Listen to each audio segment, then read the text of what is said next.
What are the biggest differences between composing for an artist and composing for film and TV? I'm happy to break that down for you. If you're new here, my name is Marcus. I'm a composer. I think in this video especially, it's important to tell you why I'm qualified to talk about this. Most recently, I did the score for Apple TV's hit series Lady in the Lake, starring Natalie Portman and Moses Ingram. But I've also, on the other side, worked with Beyonce, I've worked with Andra Day, Chloe and Halle. To name a few, I am the director of Southside Symphony, my beloved fusion orchestra. I love music. I work in a lot of different mediums, so I'm happy to talk about the differences. They also ask, what are the hardest and best parts between the two? Actually, before we talk about the differences, let's talk about what's the same. For me, people often say, you do so many different things. How do you? I'm like, from my perspective, I only do one thing. I make music. Sometimes these delineations or treating them as completely different things, I don't think necessarily serve it, and I don't think are accurate. These boundaries feel kind of artificial to me. It's coming from the same brain, I played at the same keyboard, it's all music to me. That said, I recognize there are differences and different mediums require different things. The biggest difference for me for film and TV versus music, you have way more people to answer to with film and TV. With music, I write things that I think sound cool. I wrote strings for 2 songs on Andra Day's most recent album, Sandra Cherith. With that one, I essentially just they sent me the songs. I wrote some things that I think sound cool. I sent them demos before we recorded it and all this. There wasn't a lot of time for feedback or oh, this should be this or this should be this.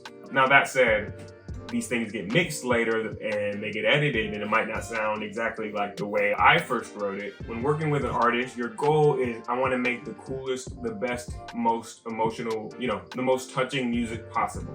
When you're working with a film and TV director, your goal is how do I tell the best story?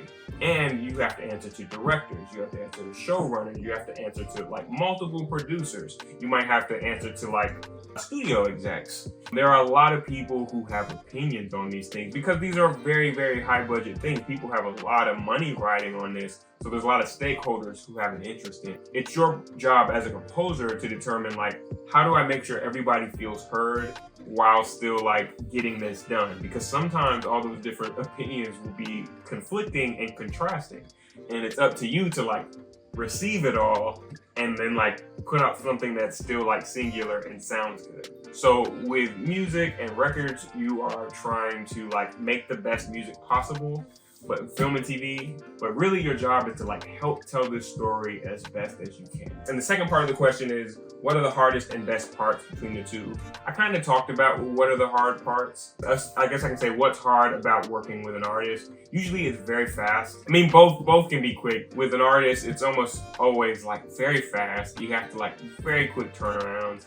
For the Beyonce thing, I had a day or two, a couple days. Andra Day, maybe a week tops, probably not even that. And it's kind of now or never type of thing. And what are the best parts? TV and film is awesome because it's a different vehicle for your music. So people experience it in a way that is different from just music by itself, right? It's they might associate your music with characters or how they felt in this story moment. And I just love the storytelling aspect of it and getting to support the story in such a cool way. It's just everything you love about music. Growing up as a kid, you listen to it and you remember a lot of our big moments in life, our most emotional, impactful moments, we have music that we associate with it. Remember the music you listened to when you first went through a breakup, or remember, people have wedding songs, or my loved one who's no longer here, they used to listen to this song all the time. At the time I hated it, but now every time I hear it, I think of them and I smile. It's there's just a magic about making records. So there's great things about both. I love both, and God willing, I'm gonna be working in both for a long time. So thanks for the questions. I hope you got some value from this, and if you did, make sure you subscribe. If you have questions you'd like me to answer, feel free to leave them in the comments, and I'll probably make a video for them. All right, talk soon.